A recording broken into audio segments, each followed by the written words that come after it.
생생한 경제 이야기. YTN 라디오 생생경제.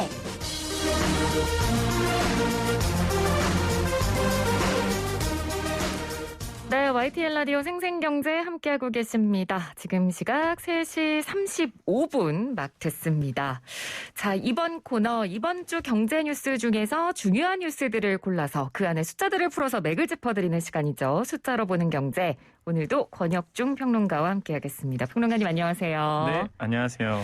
네, 오늘은 어떤 숫자를 가지고 오셨습니까? 네, 6월 1일 이 숫자를 가지고 왔습니다. 오늘 5월 25일인데요. 맞습니다. 네, 6월 1일이면 딱 다음 주네요. 네, 다음 주 화요일. 네. 알아야 되는 숫자라서 너무 중요한 날이기도 하고요. 네, 어떤 날이죠? 보통 우리가 6월 1일 하면 재산세 아니면 종합부동산세 기준일이 이렇게 생각하실 텐데요. 네. 맞습니다. 근데 이번에 하나 더 신경 쓰셔야 되는 게 전월세 신고제 시행하는 날이기도 합니다. 예, 6월 1일 전월세 신고제가 드디어 시행이 됩니다. 네. 자, 그러면 이 전월세 신고제가 뭔지부터 저희가 좀 알아볼까요? 네, 그 전월세 신고제는요, 정부가 작년에 도입한 임대차 3법이 있었잖아요. 네. 뭐 우리가 보통 얘기하는 전월세 신고제, 그다음에 전월세 상한제, 계약갱신 청구권제 이거를 이게 임대차 3법이라고 부르는데 여기서 이제는 하나 남아있는 게 바로 전월세 신고제였습니다. 이게 6월 1일부터 이제 시행이 되는데 네. 이게 전월세 신고제 내용이 언론에서도 잘못 알려진 내용도 있어요. 아, 그런가요? 네, 그래서 주의해야 될 내용, 그리고 알아야 될 내용을 오늘 좀 맥을 좀 짚어 드리려고 합니다. 네. 뭐 이미 아시겠지만 계약갱신 청구권 같은 경우에는 세입자에게 1회에 한해서 이제는 계약갱신 요구권을 줬죠. 그래서 네. 2년에서 4년으로 이제는 임대차가 좀 늘어난 부분이 있겠고요. 네. 전월세 상한제 같은 경우는 임대료의 5% 이내로 올리게끔 했습니다. 물론 뭐 지자체가 조례로 그 상한을 정하도록 했죠. 네. 나머지 남아있는 이 전월세 신고제 6월 1일부터 주택임대차 계약 시 계약 당사자, 여기서 말하는 집주인과 세입자 30일 이내로 소재 관청에 임대차 보증금, 임대차 계약 신고를 하도록 돼 있거든요. 네. 신고의 의무, 임대인, 임차인의 공동입니다. 이거 공동신고 들어가셔야 된다는 거. 네. 30일 이내입니다. 언제로부터? 계약 체결일로부터. 그럼 신고 주택은요. 당연히 임대차 보호법에 대한 그 상에 해당하는 주택인데 네. 여기서 많이 이제는 생각하시는 게 그럼 뭐냐 이거죠. 다세대 주택, 아파트, 오피스텔, 고시원도 이제 포함이 된다라는 거 꼭 기억하셔야 되겠습니다. 네. 신고 대상은요. 네. 뭐 수도권, 광역시, 그다음에 세종시, 도시 지역까지 되고요. 구는 안 들어갑니다. 그래서 구는 빼고 도시까지 있는 주택 보증금 6천만 원 넘어가는 거. 그다음에 6천만 원 넘어가는 거. 네. 네. 월세 30만 원 초과하는 거. 네, 이렇게 해서 임대차 계약은 여기에 해당하는 임대차 계약은 모두 신고를 하셔야 되겠다. 이게 네. 6월 1일부터 신고 들어가는 전월세 신고제다라고 말씀을 드립니다. 네, 그러니까 집주인과 세입자가 공동으로 신고해야 된다는 게 이번 이 전월세 신고제의 포인트인 것 같고요. 맞습니다. 보증금 6천만 원 이상 그리고 월세 30만 원 이상이라면 또 무조건 신고 대상이 됩니다. 맞습니다. 그러면 이 임대차 계약 신고 내용하고 뭐 절차 이런 방법들은 저희가 어떻게 할 수 있을까요? 일단 여기서 주의해야 될 점 하나가 있습니다. 그게 뭐냐면 제가 아까 말씀드렸잖아요. 잘못 알려진 내용. 네. 여기서 고시원 이제 들어간다고 돼 있잖아요. 네. 맞습니다. 고시원도 포함이 돼요. 근데 논란이 하나 됐던 게 초단기 계약일 경우는 어떻게 할 거냐 이거죠. 초단기 계약, 그러니까 정말 짧게 계약하는 경우. 맞습니다. 서울시 같은 경우는 고시원들 같은 경우 30만 원 넘어가는 데 굉장히 많거든요. 네. 근데 초단기 계약인 거예요. 30일 이내 계약들. 아, 그런 계약도 있나요? 네. 아. 그럼 초단기 계약은 이거 신고해야 돼 말아야 돼. 네. 이게 논란이 있었거든요. 근데 언론에서는 무조건 고시원을 신고해야 된다. 이러다 보니까 야 그러면 다 신고해야 되나? 그렇게 알고 계시는데 그렇진 네. 않고요. 네. 이런 초단기 계약 같을 경우에는요. 여기가 정리를 한번 했습니다. 국토부가. 그래서 네. 30일 이내에 그 계약이 끝나는 것들은 실익이 없거든요. 그렇기 때문에 이거는 신고를 안 해도 된다. 안 하더라도 과태료는 매기지 않겠다라고 좀 정리를 했습니다. 네. 왜 그러냐면 아까도 말씀드렸다시피 전월세 상한제는요. 30일 이내로 하는 거거든요. 아. 그럼 계약 기간이 30일 이내인 계약들은 실익이 없거든요. 이게. 그렇죠. 네, 그래서 이런 초단기 계약인 경우 대부분이 고시원 쪽이 해당이 되실 거예요. 이러한 거 같은 경우에는 30만 원 넘어가더라도 과태료를 신고 안 하더라도 과태료를 안 내도 된다, 매기지 않겠다, 부과하지 네. 않겠다라고 이제는 정부가 방침을 정했고요. 네. 또 한 가지가 또 왜 6천만 원이 왜 넘어가는 금액을 해야 되냐, 이것도 많이 분들 물어보세요. 아, 그러니까 금액이 왜 하필이면 6천만 원이냐? 네. 네. 그럼 왜 그러냐면 최우선 변제금이 최소 금액이 6만 원입니다. 아. 그러니까 최우선 변제금 많이들 아실 텐데 한마디로 이제 대항력을 갖기 위해서 한마디로 소액 임차인이 돌려받을 수 있는 금액이거든요. 네. 대항력이 없더라도 그래서 보통 우선 최우선 변제금의 기준점이 임차보증금의 그 기준점이 서울은 1억 5천만 원. 이게 이제는 이런 이하일 경우에는 이제 돌려받을 수 있는 금액이거든요. 근데 이 최소 금액이 6천만 원입니다. 그래서 이 6천만 원 기준으로 이제는 정했다라고 보시면 되겠고, 네. 신규 계약갱신 모두 해당합니다. 이 신고하는 거는요. 그렇기 때문에 갱신 계약일 경우에도 신고를 하셔야 되겠고, 네. 여기서 또 주의해야 될 거, 만약에 계약 금액이 변동이 없어요. 계약 갱신을 했는데 그러면은 신고 대상에서 제외를 했다는 거고 알고 계셔야 되겠습니다. 네. 어디 가서 신고하나요? 예, 신고 절차는요. 역시나 아까도 정확하게 말씀하셨는데 공동 서명된 것으로 이제는 가셔야 되겠다라고 말씀을 드리겠고요. 네. 여기서 이제는 우리가 꼭 말씀드려야 되는 거는 당연히 이제는 동사무소 우리가 말하는 주민센터 가셔서 이제 신고하시면 되겠다라고 되시고 있고요. 내용은요. 인적사항 당연히 들어가야 되죠. 네. 목적물 정보, 주소 면적 당연히 들어가야 됩니다. 이런 표준 계약서에 있는 내용 그대로 신고를 하시는 거겠고요. 꼭 공동으로 서명된, 날인된 이 서류를 꼭 가지고 가시는 것이 원칙이다라고 다시 한번 강조드립니다. 네, 그러니까 집주인과 세입자 양쪽의 서명이 날인된 맞습니다. 반드시 이 두 사람의 서명이 날인된 서류가 필요하다는 거고요. 네네. 그러면 당사자가 2명인 거잖아요. 집주인과 맞습니다. 세입자. 한 명만 가서 신고해도 되나요? 그러니까 그 서명만 2개가 날인이 돼 있으면? 네. 서명만 공동으로 돼 있으면 네. 한 명이 가서 신고를 하셔도 무방하다라고 말씀을 드리겠고요. 예. 다시 한번 강조드립니다. 모두 서명해야 됩니다. 꼭 그 조건은 모두 서명한 계약서를 한 명이라도 제출하면 된다라고 보시면 되겠고, 다만 그렇게 될 경우에는 상대방에게 제가 세입자예요. 그러면 임대인에게 사인 다 받았습니다. 네. 공동 서명했어요. 그럼 제가 세입자로서 신고를 합니다. 그러면은 임대인 이제 집주인 같은 경우에는 문자로 그게 통보되도록 이렇게 해놨어요. 그래서 이 사람이 지금 신고를 했다라는 걸 받을 수 있도록 해놨다라고 보시면 되겠고. 네. 그런데 이런 경우가 있습니다. 이제 공동으로 작성한 계약서가 없어요. 이런 경우도 있거든요. 네. 계약자 한 명이 계약자 입금 내용 또한 임대차 계약 내용을 확인할 수 있는 서류와 함께 신고서를 간다. 그러면 이것도 받아주긴 받아줍니다. 근데 네. 어떻게 받아주냐면, 야, 상대 측에서 예를 들어서 세입자가 신고를 했어. 네. 그래서 너도 빨리 와서 신고해. 라고 해서 문자를 보내게 됩니다. 그래서 이제 그분이 여기서 집주인 같은 경우에는 본인도 이제 기한 내에 신고를 하게끔 안내 전화를 네. 문자를 드리게 된다. 그래서 이렇게 우리가 볼 수 있겠고, 신고 방법은 아까도 말씀드렸지만 주민센터 방문해도 되고요. 온라인 신고도 있습니다. 온라인 신고는요. 검색 포탈 가셔갖고요. 임대차 신고. 임대차 신고. 네, 그다음에 또는 그 부동산 거래 관리 시스템 이렇게 검색하시면 되거든요. 네. 그래서 임대차 신고를 치면 맨 윗 화면에 바로 부동산 거래 관리 시스템이라고 나옵니다. 거기서 신고를 하시면 되겠다라고 말씀을 드립니다. 네. 혹시 그러면 제3자가 해도 되나요? 그러니까 집주인 세입자 말고 만약에 부동산 관계자가 해도 되나요? 가능은 한데요. 네. 근데 이제 그 대리권을 행사를 해야 되겠죠. 그렇기 위임장 때문에, 같은 게 필요할까요? 네, 위임장이 필요하기 때문에 사실 이거는 해당 당사자가 가시는 게 정확하다라고 말씀을 드리겠습니다. 네, 알겠습니다. 자, 그러면 만약에 이미 계약이 체결이 돼 있는 분들 있잖아요. 네. 계약을 새로 하는 것도 아니고 갱신을 하는 분도 아닌 이미 계약이 돼 있는 상태에서 6월 1일을 맞았다. 그래도 신고를 해야 되나요? 있죠. 기본적으로 계약갱신이 됐을 경우에는 무조건 하셔야 되는 거고요. 네. 근데 여기서 굉장히 논란이 돼 있는 게 하나가 또 있어요.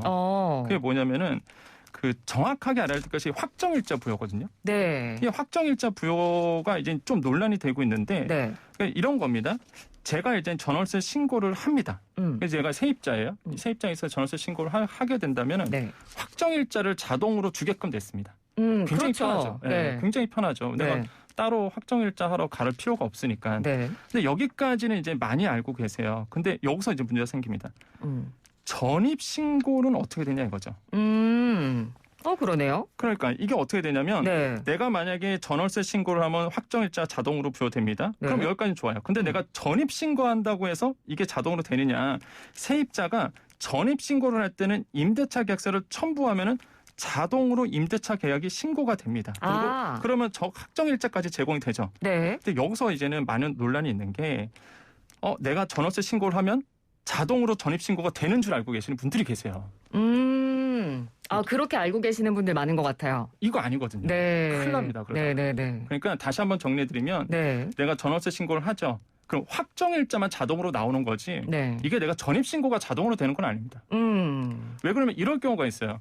30일 이내에 신고잖아요. 네. 근데 잔금을 내가 30일 이후에 잔금 처리를 합니다. 그러면은 어떻게 되겠어요? 이게 꼬여버리거든요. 그래서 이제 정부가 처음에 이제 국토부가 결정했을 때, 네.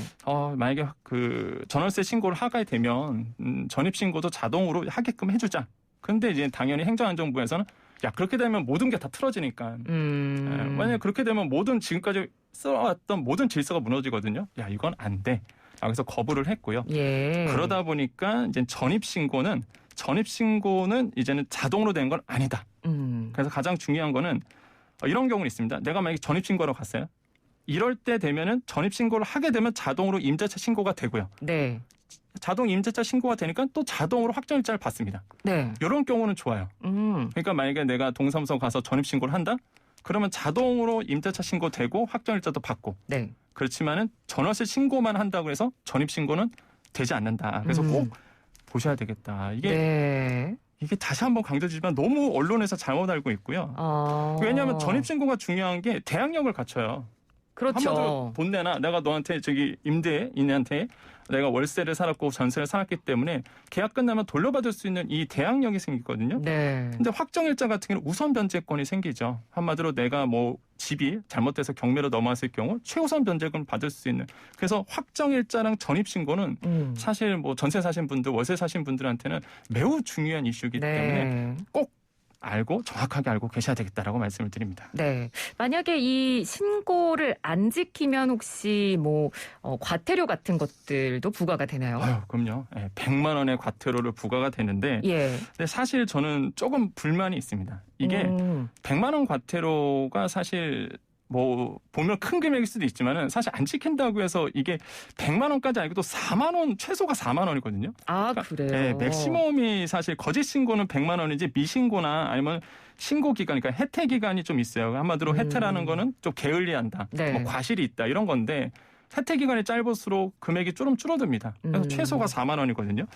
그래서 이게 과연 안 지킨다고 해서 과연 이 금액을 감수하고 안 지키는 분도 꽤 될 것 같다. 페널티가 그렇게 강력하지는 않기 때문에. 그러네요. 네, 그래서 이런 부분도 좀 알아두셔야 되겠다고 말씀을 드립니다. 네, 알겠습니다. 저희가 오늘 첫 번째 숫자로 6월 1일 그리고 전월세 신고제에 대한 정보를 좀 드려봤고요. 두 번째 숫자로 넘어가 보도록 하겠습니다. 두 번째 숫자는 10만입니다. 주식 투자하시는 분들은 다 아실 것 같아요. 네. 삼성전자 목표 주가죠, 10만. 네. 그렇습니다. 이게 10만 전자 하면은 아마 주식하시는 분들한테는 사실 삼성전자 바라보고 또 수익 투자하시는 분들 굉장히 많으세요, 사실. 이번 연도 보통 들어서. 초보 주식 투자자들이라면 가장 먼저 들여다보는 게 삼성전자죠. 네, 주린이들이라고 우리가 표현하잖아요. 그렇죠. 소액 투자자들이 굉장히 많으신데 사실 지금 굉장히 울상이신 분들이 많습니다. 한마디로 고점에서 이제 들어가신 분들이 상당해요. 특히 20대, 30대 분들 중에서 아마 이 방송을 듣고 계시는 청취자분들 중에서 자녀 세대가 20대이시거나 그렇다 그러면 아마 한 번쯤 은근슬쩍 가서 물어보시기 바랍니다. 물어보셔도 되는데 사실 이게 왜 그때 들어갔냐면 연초에 하도 언론이나 아니면은 증권사에서 슈퍼사이클 돌아온다.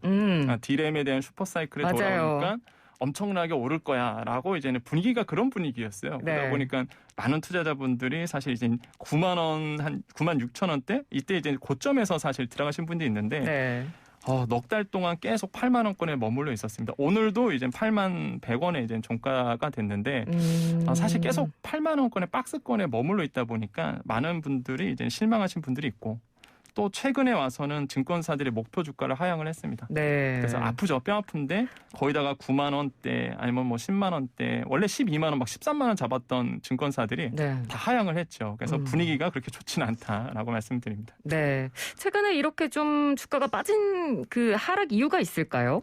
그런데 많은 분들이 이거를 생각하셔야 돼요. 그러니까 중요한 원인은 비메모리 반도체 공급 부족 사태 때문에 이게 일어났거든요. 저희도 한번 다룬 적이 있습니다. 네. 이게 삼성전자 하면은 비메모리 반도체가 영향이 많이 적기 때문에 이게 무슨 영향이 있어라고 보실 텐데 비메모리 반도체는 우리가 아시겠지만은 뭐 CPU 이런 거예요. 그러니까 특수 목적을 가지고 만드는 회로칩이거든요. 네. 그러니까 한마디로 저장을 목적이 아니라 정보 처리를 목적으로 합니다. 그러다 보니까 안 들어가는 데가 없어요. 핸드폰 들어가죠. 자동차 들어가죠.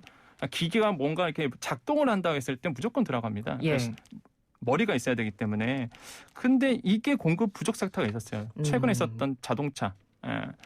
자동차 이제 메모리 반도체가 없어서 비메모리 반도체가 없어서 뭐 자동차가 안 만드는 사태도 있었고 그러다 보니까 물건이 안 만들어지다니까 그 안에 들어가는 메모리 반도체 삼성이나 SK 하이닉스가 만드는 D램이라든지 낸드 플래시가 필요가 없는 거죠. 그렇죠. 네, 그러다 보니까 이게 비메모리 반도체 공급 사태가 이제 메모리 칩까지도 영향을 미치게 되면서 재고가 쌓여둬야 됩니다. 기관들이 보통 이게 삼성이나 SK 하이닉스 쪽에다가 메모리 반도체를 사요. 그래서 재고를 좀 쌓아둡니다. 네. 최근에 그걸 다 소진시켰거든요. 그럼 다시 쌓아둬야 되잖아요. 네. 근데 문제가 어차피 물건 못 만들어내는데 이거 쌓아둘 필요 있어? 그래서 그 속도가 약간 둔화됐어요. 그렇군요. 그래서 삼성전자가 아무래도 이런 부분들이 있기 때문에 5월에 있었던 현물 시장에서 완만하게 좀 하락하는 부분이 좀 보여왔죠. 그래서 이런 부분이 지금 좀 삼성전자나 SK 하이닉스 쪽에 영향을 좀 미치고 있다고 생각을 해봅니다. 네. 근데 그래도 최근에 그 한미 정상회담이 있었잖아요. 네, 이 네. 관련해서 아마 좀 기대하는 분들도 계실 것 같아요. 왜냐하면 삼성전자가 이 미국의 신규 파운드리 공장 건설 170억 달러, 그러니까 우리 네. 돈으로 한 19조 원 정도 투자하기로 했다. 네네. 이런 얘기를 했으니까요. 주가에 좀 영향을 어느 정도 미칠까요? 참 재밌는 사태가 어제 있었습니다. 네. 투자자들이 주말이었잖아요. 네. 와, 드디어 때가 삼성이 왔어. 드디어 오를 거야. 딱 들어갔는데 하락했어요. 네. 그래서 다들 좀 네. 어안이 없으실 것 같기도 해요. 이거 뭐지? 그러셨는데 사실 전문가들이 봤을 때는 삼성전자보다는 이제 삼성전자가 시설 투자 들어가는 거잖아요. 네. 그렇게 되면은 당연히 그러니까 반도체와 관련 중소형주들이 더 관심을 갖거든요. 거기에 들어가는 이제 소부장이라고 얘기합니다. 뭐 소재, 부품, 장비 이걸 얘기하는데 네. 예를 들어서 미국에 뭐 시설 투자 들어가면 당연히 우리나라의 이런 소재, 부품, 장비 회사들도 같이 이제 들어가기 때문에 오히려 그 반도체 메이저 반도체 회사보다는 이런 중소형주 반도체에 더 관심을 갖게 되고 사실 분위기가 좋았죠. 그래서 이런 부분에 대해서 좀 폭넓게 관심을 가져주시는 것도 굉장히 좋다라고 말씀을 드립니다. 네. 그러면 삼성전자에 아마 지켜보고 계시는 분들이 많으실 거기 때문에 삼성전자는 그럼 언제쯤 다시 움직일까요? 예측이 좀 가능할까요? 요거는요. 힌트를 좀 드리면요. 네. 비메모리 반도체가 다시 한번 공급이 활발하게 재개될 때 지금 전문가들은 다 그렇게 보고 있거든요. 그래서 네. 비메모리 반도체가 공급이 원활하게 되고 수급이 어느 정도 지금은 약간 이렇게 밸런스가 안 맞는 부분이 있는데 이런 밸런스가 잘 맞고 이런 얘기가 흘러나올 때 그럴 때 이제는 삼성전자에도 같이 이제 반등할 가능성이 굉장히 크기 때문에 네. 언론을 잘 이렇게 뉴스를 잘 보시면은 생생경제 계속 들으시면 됩니다. 그럼요. 네, 생산경제에서 또 다룰 거 아니겠습니까? 네. 이런 부분도 보실 필요 있겠고요. 예. 또 한 가지는 뭐냐면 금리입니다. 금리. 금리까지도 같이 보셔야 되는데요. 예. 지금 뭐 테이퍼링 이슈가 있어요. 자산 축소 이슈가 미국에서 흘러나와서 사실 그게 이제는 우리나라의 주식시장에 큰 영향을 미쳤거든요. 미국의 뉴욕 증시가 뜨면은요 기술주 중심으로 만약에 나스닥에서 뜬다 그런다 그럼 기술주 중심에 뜬다 그러면 우리나라의 그 커플링 현상이 좀 일어납니다. 네. 같이 좀 삼성전자나 SK 하이닉스가 뜨는 부분이 있어요. 예. 근데 그런 게 왜 그러냐면 미국에서 이런 월가를 움직이는 게 결국 금리거든요. 그래서 금리가 어떻게 될까? 뭐 장기 금리가 올랐다, 아마 내린다에 따라서 변동성이 굉장히 큰 시장으로 가고 있어요. 그래서 네. 좀 다시 한번 힌트를 드리자면. 미국에 대한 금리에 대해서 모니터링을 계속 하셔야 돼요. 생생경제가 맨날 하지 않나요? 그렇죠. 그렇기 때문에 네. 미국 금리가 어떻게 움직일까를 보시면은 삼성전자의 주가도 어느 정도 우리나라 반도체 대형주기 때문에 같이 좀 볼 필요가 있다라고 생각을 해봅니다. 네, 알겠습니다. 지금까지 권혁중 경제평론가였습니다. 고맙습니다. 네, 감사합니다.